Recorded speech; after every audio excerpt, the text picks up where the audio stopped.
তদন্তের স্বার্থে সিবিআইকে প্রয়োজনীয় সময় দিতে চান দেব। টালিগঞ্জে সেলিব্রিটিদের অবস্থান মঞ্চে যোগ দিয়ে দেব বলেছেন, তদন্তের ভার রয়েছে ভারতবর্ষের সেরা সংস্থার হাতে, তাই সিবিআইয়ের উপর ভরসা করতেই হবে। কলকাতা পুলিশের হাতে একসময় তদন্তের দায়িত্ব ছিল, কিন্তু তারা দুদিনের বেশি সময় পাননি।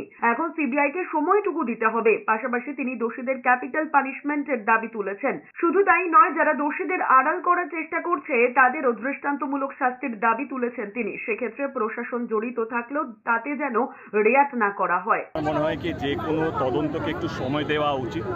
এটা দুঃখজনক যে কলকাতা পুলিশ মাত্র 2 দিন বা 3 দিন পেয়েছে, এবং একটা তদন্ত যতক্ষণ না আমার মনে হয় কি যেই টাইমটা সিবিআই চাইছে সেটা দেওয়া উচিত, এবং আমার মনে হয় সিবিআই যেই কথাগুলো বলবে সেটাকে আমাদেরকে বিশ্বাস করা উচিত।